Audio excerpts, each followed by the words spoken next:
Problem solve करेंगे students हम law of conservation of momentum से रिलेटेड। हमारे पास स्टेटमेंट है a boy place a fire cracker of negligible mass in an empty can of 40 grams mass. He plugs the end with a wooden block of mass 200 grams. After igniting the firecracker, he throws the can straight up. It explodes at the top of its path. If the block shoots out with a speed of 3 meters per second, how fast will the can be moving और going. अच्छा, अगर हम देखें students कि इसमें हमारे पास जो situation हमें दिखाई गई है वो किस तरह से है, उसको हम हल्का सा ड्राइंग के ज़रिए जो है वो एक्सप्लेन करने की कोशिश करेंगे। फॉर एग्जांपल स्टूडेंट्स कि हमारे पास एक कैन है, ठीक है, और इसके अंदर आपने क्या रखा है, क्रैकर रखा है। जिस तरह से हमारे पास जो है फायर क्रैकर्स होते हैं वो इस कैन के अंदर हमने डाल दिया है और इसको हमने एक अटैच कर दिया है एक वुडन बॉक्स के साथ, ठीक है। ये हमारे पास एक ब्लॉक है जो कि वुड का बना हुआ है, सही है। ये हमारे पास वुडन ब्लॉक हो गया और इसको हमने अटैच कर दिया एक फायर क्रैकर के साथ जो कि एक कैन के अंदर बंद है, ठीक है। अब ये हमारे पास एक कैन है और ये हमारे पास एक क्या है, ब्लॉक है, सही। अच्छा, अब इस दोनों मतलब कि इस पूरे सिस्टम को हम क्या करते हैं कि जब जब इसको हम ऊपर की तरफ जो है वो फेंकते हैं, यानी कि इग्नाइट करते हैं, इसको जलाते हैं हम इसको, तो क्या होता है कि ये स्ट्रेट अपवर्ड जाते हैं, यानी कि जैसा कि आपको स्टेटमेंट में भी बताया जा रहा है कि ये स्ट्रेट अपवर्ड डायरेक्शन में जो है ये अपनी मोशन परफॉर्म करेगा, ठीक है। फिर एट द टॉप यानी कि जहाँ ये मैक्सिमम हाइट जो अटेन करेगा उसके बाद ये क्या करेगा कि उधर जाके फ्यू सेकंड्स के लिए, यानी कि बहुत ही थोड़े टाइम के लिए जो है ये स्टॉप करेगा और फिर उसके बाद एक्सप्लोड हो जाएगा, यानी कि फट जाएगा। और फटने के बाद जो है इसके जो पीसेस हैं वो दोनों डिफरेंट डायरेक्शंस में जाएंगे और उसमें क्या है कि जो हमारा ब्लॉक है वो शूट आउट करेगा with the speed of 3 metre per second, यानी कि ब्लॉक ऊपर की डायरेक्शन में मूव करेगा और उसकी स्पीड हमें गिवन है 3 मीटर पर सेकेंड। और हमने क्या फाइंड आउट करना है, कैन की स्पीड फाइंड करनी है। कैन जो है वो नीचे की डायरेक्शन में अगर गिरेगा तो फिर उसकी क्या स्पीड होगी वो हमने कैलकुलेट करनी है। तो ये पूरी जो है हमारे स्टेटमेंट की जो है वो मतलब कि सिचुएशन जो हमने वो हमने देखी है कि हमारे स्टेटमेंट के मुताबिक क्या है। अब डाटा कलेक्ट कर लेते हैं स्टूडेंट्स के हमारे पास कौन कौन सी वैल्यूज़ हमें गिवन है। अगर हम देखते हैं कि हम मैस ऑफ द कैन जो है जिसे मैं M1 से डिनोट करती जा रही हूँ वो हमारे पास क्या है 40 ग्राम्स, ठीक है। जो मैस ऑफ द कैन है जिसे मैंने डिनोट कर दिया M1 से, और M2 जो है वो हमारे पास क्या है, मैस ऑफ द ब्लॉक, यानी कि ये हमारे पास स्टूडेंट्स क्या होगा, इसका मैस M1 होगा और इसका मैस हमारे पास M2 होगा जो कि हमें गिवन है, जो कि हमारे पास है 200 ग्राम्स। फिर उसके बाद हमें स्पीड दी गई है, यानी कि स्पीड ऑफ द ब्लॉक दी गई है आफ्टर, यानी कि टॉप पे पहुंचने के बाद जो उसकी स्पीड होगी। अब अगर हम इधर स्टूडेंट्स अपनी आसानी के लिए दो पॉइंट्स डिफाइन कर लेते हैं। जिस तरह से अगर मैं ये जो है ये मैं कहती हूँ कि मैक्सिमम हाइट है जो कि उस बॉडी ने अटेन की है और इससे मैंने ए पॉइंट का नाम दे दिया, ये वो मैक्सिमम हाइट है जो कि इस पूरे सिस्टम ने अटेन किया। और उसके बाद क्या हुआ है कि ये एक्सप्लोड हो गया, यानी कि फट गया और ऊपर की डायरेक्शन में जो है वो ब्लॉक मूव किया और कैन जो है वो नीचे की तरफ गिरेगा। और जो ब्लॉक की जो स्पीड है, जिस स्पीड के साथ वो अपर डायरेक्शन में मूव करता है उसको मैंने डिनोट कर दिया है हमारे पास, यानी कि V1 हमने कैलकुलेट करना है जो कि हमारे पास कैन की स्पीड होगी, और V2 जो है वो हम कहते हैं कि हमारे पास किसकी स्पीड है, ब्लॉक की स्पीड है जो कि हमें गिवन है 3 मीटर्स पर सेकेंड, ठीक है। यानी कि अब मैं यहाँ जो है इसके अगर पीसेस बनाऊँ तो बिल्कुल सेम कलर्स यूज़ करते हुए मैं ये ब्लॉक बना देती हूँ। यहाँ ये ब्लॉक है जो कि अपर डायरेक्शन मूव कर रहा है with the speed of V2, और फिर उसके बाद हम कैन बनाते हैं जो कि नीचे की डायरेक्शन में आ रहा है। ये जिस तरह से मैंने शो भी कर दिया है कि कैन जो है वो आफ्टर एक्सप्लोड करने के बाद जो है वो नीचे की डायरेक्शन में गिरता है और उसकी स्पीड क्या होगी V1, जो कि हमने कैलकुलेट करनी है बेसिकली, जो कि हमारे पास एक अननोन है। अच्छा, अब ये हमारे पास स्टूडेंट्स हमारे पास डाटा कंप्लीट हो गया। अब हम सोल्यूशन की तरफ आते हैं। अब सोल्यूशन में अगर हम देखें स्टूडेंट्स कि हम इस प्रॉब्लम को किस तरह से सॉल्व कर सकते हैं, उसमें अगर सबसे पहले अगर एक चीज़ देखी जाए तो जैसा कि मैंने कहा कि ये अपनी मैक्सिमम हाइट अटेन करने के बाद जो है एक्सप्लोड होगा और फिर इसके जो बाय पार्ट्स में ये डिवाइड होके जो है डिफरेंट डायरेक्शंस में मूव करेगा, ठीक है।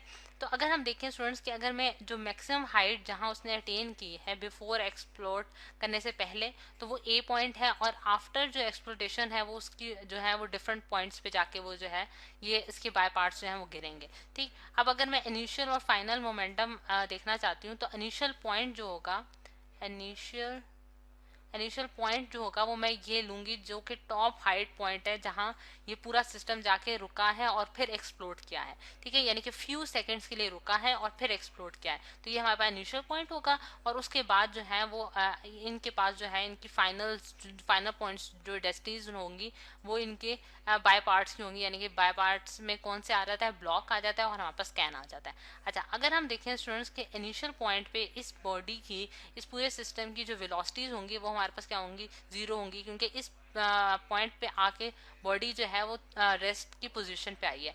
तो अगर हम मोमेंटम को देखें, यानी कि क्योंकि हमारे पास एक मूविंग मैस है और मूविंग मैस के साथ मोमेंटम जो है वो रिलेट करता है, यानी कि मैस मल्टीप्लाई बाय वेलोसिटी जो है वो उसका मोमेंटम होगा। तो अगर ए पॉइंट पे जो कि हमारे पास इनिशियल पॉइंट है उस पर हम मोमेंटम को देखते हैं, यानी कि सबसे पहले मैं मतलब कि according to the law of conservation of momentum अगर मैं देखती हूँ तो मैं ये कहती हूँ कि इनिशियल मोमेंटम जो है वो फाइनल मोमेंटम के बराबर होगा। तो डैट मीन्स कि मैं लिख सकती हूँ m1v1i plus m2v2i is equals to m1v1f plus m2v2f, यानी कि हमारे पास इस केस में स्टूडेंट्स m1 और m2 हमारे पास मैसेज हैं, ठीक है, जो कि कैन और हमारे पास ब्लॉक के मैसेज हैं, और v1 और v2 जो है हमारे पास उनकी वेलोसिटीज हैं, और आई और एफ जो है वो क्या शो कर रहे हैं, हमारे पास इनिशियल और फाइनल मोमेंटम,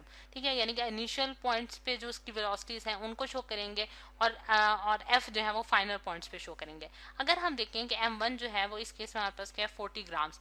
अब ग्राम्स जो है स्टूडेंट्स हमारे पास ऐसा यूनिट नहीं है तो उसको इंटरनेशनल यूनिट्स में कन्वर्ट कैसे करेंगे हम लोग, कि हम जानते हैं कि 1 kg जो है वो हमारे पास किसके बराबर होता है, 1000 ग्राम्स के बराबर होता है। तो अब इसकी कन्वर्जन करें तो हमें 40 को डिवाइड करना पड़ेगा 1000 से, तो हमारे पास क्या आंसर आता है स्टूडेंट 0.04 kg। और सिमिलरली हम 200 ग्राम्स को भी कन्वर्ट करेंगे केजीज में और वो हमारे पास क्या आंसर देता है 0.2 kg। सही। अच्छा, ये हमने कन्वर्जन्स भी अपनी कंप्लीट कर ली हैं और वेलोसिटी को अगर हम देखें तो वो हमें ऐसे यूनिट में गिवन है मीटर्स पर सेकेंड।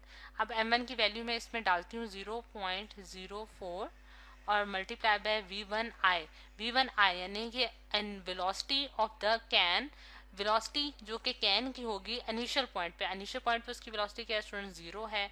और फिर उसके बाद हम m2 को देखें तो वो भी हमारे पास 0.2 और उसकी वेलोसिटी भी 0 है क्योंकि इस पॉइंट पे यानी कि ए पॉइंट पे उन दोनों की जो है वो दोनों रेस्ट की पोजीशन पे होंगे, मतलब कि जिस स्पॉट पे वो एक्सप्लोड कर रहा होगा, ठीक है। फिर उसके बाद फाइनल मोमेंटम्स देखते हैं। m1 जो है वो हमारे पास 0.04 है, यानी कि कैन का हमारे पास मैस आ गया, और v1f जो है वो हमने फाइंड आउट करना है, यानी कि फाइनल वेलोसिटी हमने फाइंड आउट करनी है जिससे कैन जो है वो मूव करेगा आफ्टर एक्सप्लोड करने के बाद। और प्लस हमारे पास m2 क्या है, हमारे पास 0.2 है और फिर उसको मल्टीप्लाई करना है v2f के साथ, और v2f हमारे पास क्या है, यानी कि फाइनल जो उसने वेलोसिटी अटेन किया स्टूडेंट वो 3 मीटर्स पर सेकेंड की है, 3 मीटर्स पर सेकेंड। ये बेसिकली हमारे पास फाइनल उसकी वेलोसिटी दी है, यानी कि आफ्टर एक्सप्लोड करने के बाद वो इतनी वेलोसिटी से मूव किया है। अच्छा, अब अगर हम देखें तो जो हमारे पास लेफ्ट हैंड साइड पे जो आंसर आ रहा है स्टूडेंट्स वो 0 आ रहा है, क्योंकि दोनों टर्म्स जो है हमारे पास 0 हो रही हैं। तो यहाँ अगर देखो 0.04 इंटू v1f प्लस हमारे पास 0.2 और multiply by 3 as it is, ये मैंने टर्म्स उतार ली हैं। अब अगर हम देखें कि हम 0.2 को मल्टीप्लाई करते हैं 3 के साथ तो हमारे पास क्या आंसर आता है 0.04 v1f और प्लस हमारे पास क्या आंसर आ जाएगा स्टूडेंट 0.6, ठीक है। 0.2 मल्टीप्लाई बाय 3 0.6 हो गया। अब v1f को हम एक साइड पे रख लेते हैं और बाकी टर्म्स को दूसरी साइड पर ले जाते हैं, तो हमारे पास क्या आंसर आता है -0.04 सॉरी -0.6 और डिवाइडेड बाय 0.04, ठीक। तो हमारे पास क्या आंसर आता है 0.6 डिवाइडेड बाय 0.04, तो हमारे पास आंसर आता है -15 मीटर्स पर सेकेंड। अच्छा, अब आप देख सकते हैं स्टूडेंट्स के हमारे पास जो ब्लॉक की वेलोसिटी जो कि हमारे पास फाइनल वेलोसिटी जो कि हमें गिवन थी वो हमारे पास क्या थी, यानी कि v2f हमारे पास क्या थी +3 मीटर्स पर सेकेंड, यानी कि वो पॉजिटिव डायरेक्शन में थी और इसके साथ नेगेटिव साइन जो है ये इंडिकेट कर रहा है कि दोनों ऑपोजिट डायरेक्शन मूव कर रहे हैं। यानी कि ब्लॉक अगर ऊपर की डायरेक्शन मूव कर रहा है तो डेफिनेटली जो कैन होगा वो नीचे की डायरेक्शन मूव करेगा, जिसकी वजह से लॉ ऑफ कंजर्वेशन जो है वो इसमें होल्ड करेगा, इस सिस्टम में होल्ड करेगा। यानी कि इनिशियल मोमेंटम जो होगा बॉडी का वो फाइनल मोमेंटम के बराबर होगा। तो ये स्टूडेंट्स हमारे पास law of conservation of momentum से रिलेटेड एक प्रॉब्लम।